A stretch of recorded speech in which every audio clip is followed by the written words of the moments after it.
É uma alegria retornar à minha paróquia de origem, celebrar esta Eucaristia, rever tanta gente boa e também ver que a comunidade segue se renovando. Também celebrar ao lado do Padre Paulo, como foi dito no início, foi ele quem me batizou, também celebrou minha primeira Eucaristia, e na crisma também estava junto ao Padre José Antônio, que foi quem me crismou. E claro, acima de tudo, não só para a celebração da Eucaristia, mas para ocupar este lugar de fala, no qual já passou tanta gente boa. Até quando recebi a programação, respondi ao Padre Paulo que eu me senti muito pequeno diante de todos os que já passaram e passarão por aqui. Mas é muito bom estar aqui. Celebramos Pentecostes. É o dia por excelência em que nós alimentamos a nossa convicção que o Espírito encaminha a Igreja. Curiosamente, a esperança, tema desse novenário, baseia-se no movimento dialético entre passado e futuro, com os pés fincados no tempo presente. Quem espera futuro também rememora passado e comemora presente. Nosso Deus tem história e por isso fazemos memória. E essa memória sempre alimenta a nossa consciência crítica e nos sustenta na promessa de Deus. A esperança, então, é um caminhar na fé. A fé nos dá a certeza de que Jesus venceu a morte e a esperança, o alento de que todos nós venceremos os sinais de morte ainda presentes neste mundo, como a injustiça, a opressão, o preconceito, enfim, nas suas mais diversas expressões. Mas a gente vence trabalhando e trilhando o hoje da história e, portanto, esperançando.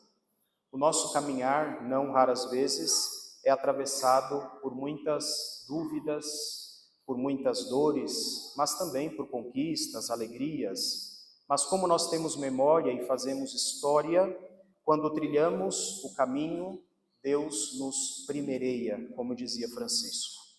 Celebramos então Pentecostes não como um acontecimento passado, mas reconhecendo os Pentecostes que continuam a se dar no nosso tempo.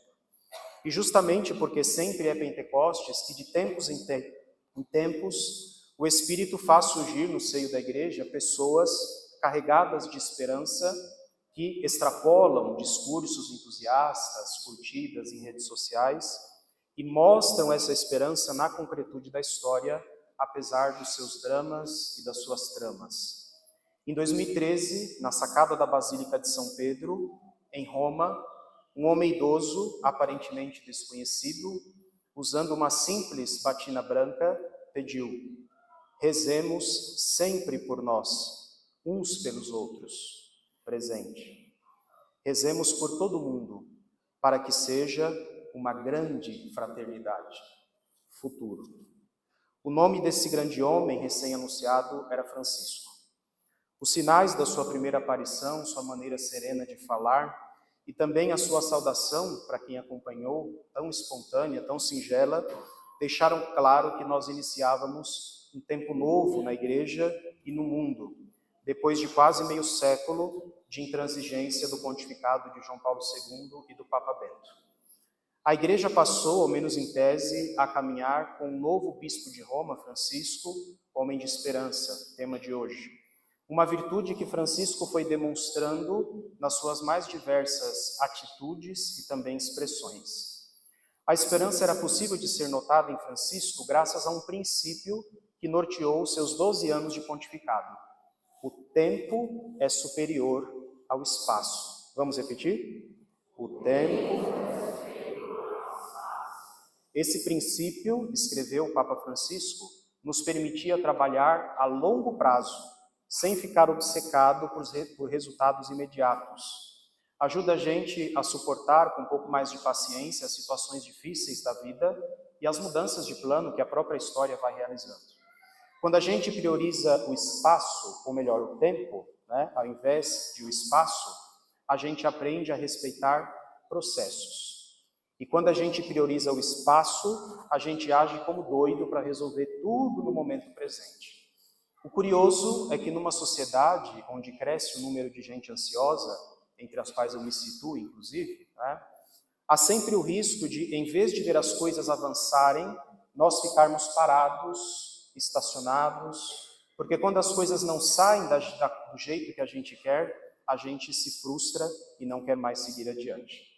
Dar prioridade ao tempo é ocupar-se mais com iniciar processos. Talvez algo que a gente comece hoje, a gente não veja os frutos, mas a gente começou.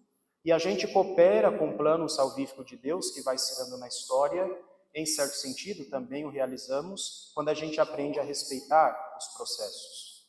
O próprio Jesus falava disso quando nos contava a parábola do trigo e do joio. Tem aquele que diz, vamos arrancar o joio para que o trigo cresça sozinho.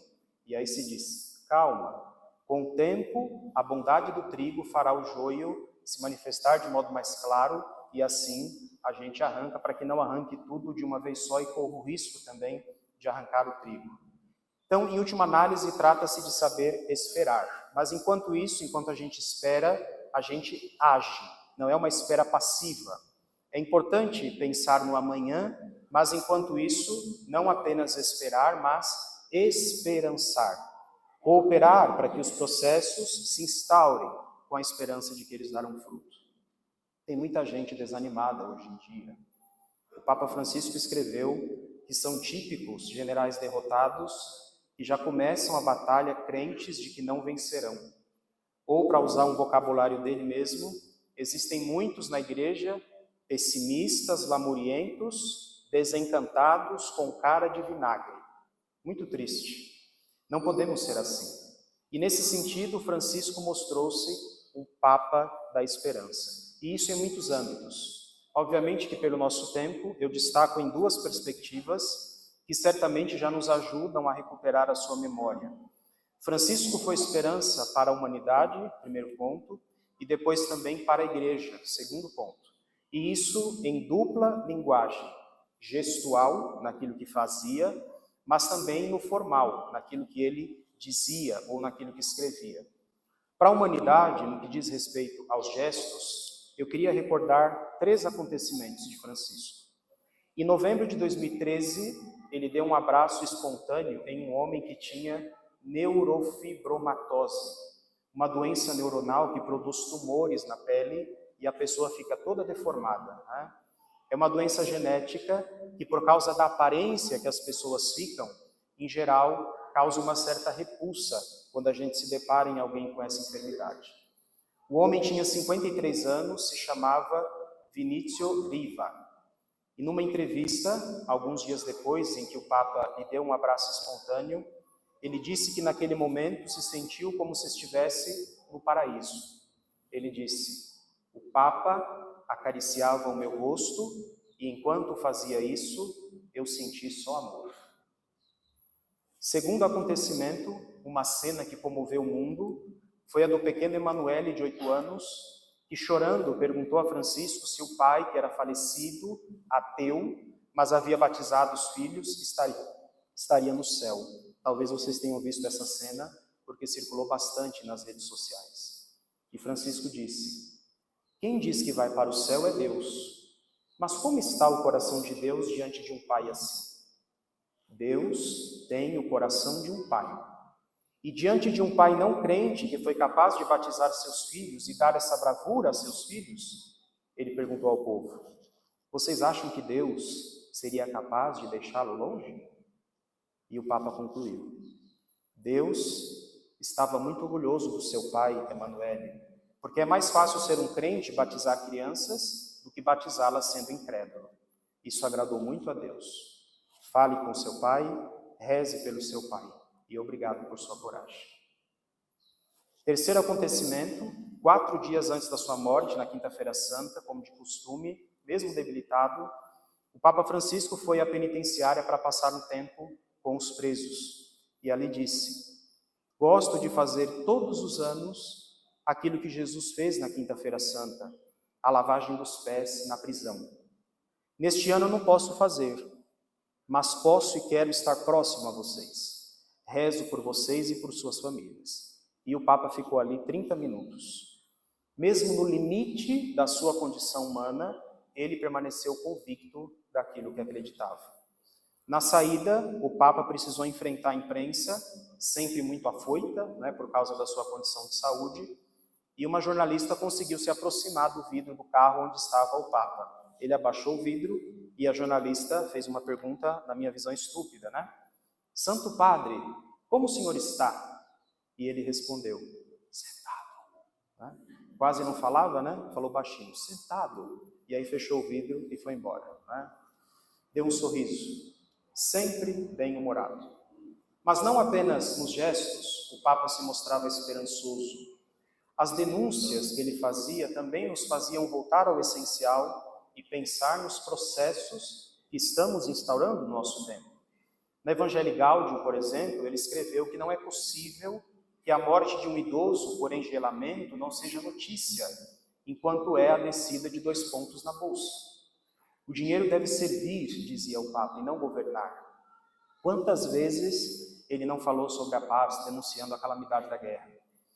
A FEPAL, Federação Árabe Palestina do Brasil, registrou que, desde que estourou o conflito na faixa de Gaza, o Papa Francisco teria telefonado para lá 563 vezes, e sempre às 19 horas no horário de Roma, para perguntar para o padre como estava a comunidade, se haviam comido, se estavam bem. Francisco mostrou-se próximo às pessoas de orientação LGBTQIAPN+. O quanto não circulou, por exemplo, a sua questão. Se uma pessoa é gay, quem sou eu para julgá-la? Em um documentário chamado Amém, o Papa Responde, ele conversou livremente com um grupo de jovens das mais diferentes condições e uma pessoa não binária lhe perguntou o que ele achava dos líderes religiosos que julgavam esses irmãos e irmãs porque já estariam no inferno por causa da sua orientação sexual. E o Papa respondeu, são pessoas infiltradas que não conseguem reconhecer a sua própria culpa e passam a vida apontando o dedo para os outros. E eu trouxe para vocês aqui um exemplo nesse sentido. Eu estive numa paróquia dando uma formação há alguns meses, não vou dizer aonde, por uma questão, vocês vão entender por quê. Bem no primeiro banco tinha uma adolescente que me desenhou, está aqui o desenho, né? E no final me entregou. Eu agradeci o desenho, recebi um abraço, parabenizei pelo dom e recebi outro abraço e fui embora. Chegando em casa, eu fui olhar com atenção o desenho, que eu ando com ele na carteira, né? Quando me vem qualquer tentação ou discurso preconceituoso, eu me lembro desse desenho, e vi que atrás tinha um bilhete, que eu não vi na hora, porque saí com pressa, tinha compromisso, não vi na hora. Estava escrito assim, Padre, eu sou o nome, sou um menino trans. Sei que o senhor pode não entender e talvez até achar errado, mas assim como creio em Deus, eu tenho a certeza de que esse é quem eu sou. Eu agradeço o senhor ter vindo aqui hoje ensinar tanta coisa para nós. Tenho 16 anos e meu sonho é me assumir para minha mãe. Eu peço forças e coragem a Deus todos os dias. E peço ao Senhor, Padre, que reze por mim. Obrigado e que Deus te abençoe sempre. Esse era o bilhete, né? Em casa eu chorei bastante quando vi, porque não dei àquele jovem a atenção que precisava, e nem sei se um dia eu vou voltar a vê-lo, mas rezo por ele. Francisco mostrou-se uma ponte em relação a muitos irmãos e irmãs, que, como ele, infelizmente, por causa de preconceitos enraizados, a gente não aprendeu a acolher. Francisco ensinou-nos, Deus é Pai, e por ser Pai, não afasta ninguém. E aqui eu faço a ponte para pensar também Francisco como Papa de esperança para a Igreja, o segundo ponto. Em 2014, num discurso bastante emblemático à Cúria Romana, por causa do Natal, o Papa destacou algumas doenças que podem acompanhar a Cúria Romana e cunhou algumas expressões, como, por exemplo, o martalismo, excesso de atividades, o empedernimento mental e espiritual, referindo-se àqueles que na igreja têm um coração de pedra, funcionalismo, Alzheimer espiritual, esquizofrenia existencial, cara fúnebre, exibicionismo e por aí vai. Né? Eram correntes, por exemplo, nas catequeses do Papa, expressões do tipo balconear, que é a expressão de quem fica à margem, vendo a vida passar e não toma nenhuma providência. O Papa falava de fofoca, de clericalismo, de mundanidade, e isso sem mencionar outros termos que continuam até hoje a ser alvo de aprofundamento, como, por exemplo, cultura do encontro, cultura do descarte, alegria do evangelho, opção pelos pobres, que encontrou um vigor novo no pontificado de Francisco. Francisco não queria uma igreja fria, distante, mas uma igreja pobre para os pobres. Lamentavelmente, como todo aquele que aparece como um sinal de esperança e de mudança, Francisco foi alvo também de muita perseguição e crítica, inclusive por parte de muitos membros da igreja. Tinha uma corrente efetiva anti-Francisco, que não concordava com seus posicionamentos e atitudes em relação à igreja. E isso também é um sinal, porque Francisco queria reformar a igreja para que ela estivesse mais próxima ao evangelho. Na prática, ele entendeu que a igreja é sinal do reino de Deus, não uma sociedade perfeita. A igreja é serviço e não poder. A igreja é sinodal, participação de todos, não decisão centralizada. E ela é processo de discernimento e não possuidora de uma caixa cheia de dogmas que ela tem que guardar e transmitir sem refletir.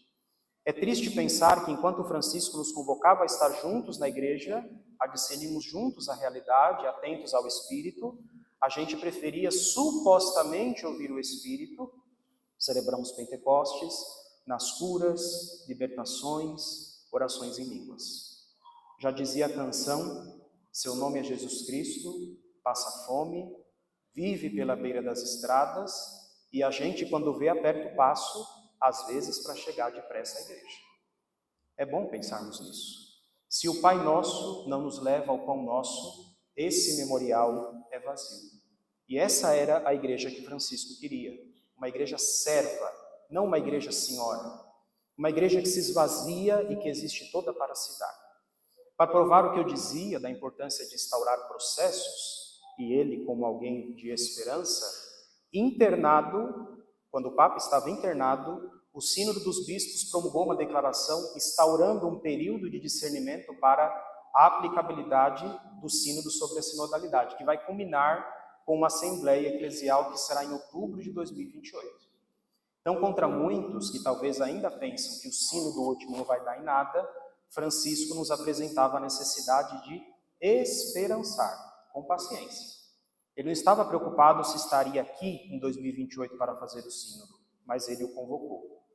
E se me permitem, a penúltima aparição pública do Papa foi dia 19 de abril, era sábado de Aleluia, sem batina. Quanto tempo fazia que a igreja não via um Papa sem batina, não é verdade? Sem batina, o Papa Francisco atravessou a Basílica de São Pedro em direção ao túmulo de Pio X, que foi um Papa reformador do começo do século XX. Francisco depois disse que foi porque queria rezar pela paz, porque esse Papa foi um Papa do período pré-Primeira Guerra Mundial. Para mim, francamente falando, a intenção do Papa era outra. Ele sem batina, atravessando a Basílica de São Pedro, indo rezar diante do túmulo de Pio X, um Papa reformador, alguma coisa ele estava tramando. Só que a gente não teve tempo de descobrir, né? Mas alguma coisa ele estava pensando. E o adeus de Francisco se deu no domingo de Páscoa, como a gente sabe, né? As últimas palavras. As palavras finais foram, irmãos e irmãs, feliz Páscoa. Os que ficamos celebramos a Páscoa como memorial, atualizando o mistério de Cristo. O Papa Francisco fez a Páscoa definitiva. Ele comungou o Senhor tantas vezes, não só pelas celebrações que presidiu, mas também no contato com os pobres e marginalizados. No fim, foi comungado pelo Senhor. E como relatou quem estava próximo a ele, sem grandes sofrimentos.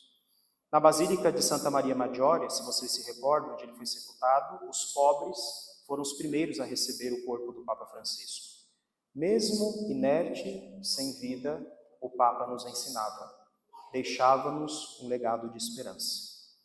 No dia de sua morte, a primeira mensagem que eu vi, 5 da manhã, foi de uma professora de História da Igreja, a quem inclusive eu devo muito no exercício da docência, foi uma inspiração, né? E a mensagem dela foi, o Papa faleceu. E ele foi muito maior do que muitos puderam compreender. Ele foi muito maior do que muitos puderam compreender. E é isso. Agora é conosco. Nos compete continuar a semear esperança, que sim, é um marco de Francisco, mas é acima de tudo uma virtude cristã. Empenhar-se em prol dela é questão de coerência com o Evangelho de Jesus de Nazaré. É assumir de forma concreta com a vida a fé que a gente professa com a boca. O Papa se foi, mas a esperança deve permanecer. Que ela nunca nos falte. Papa Francisco, presente.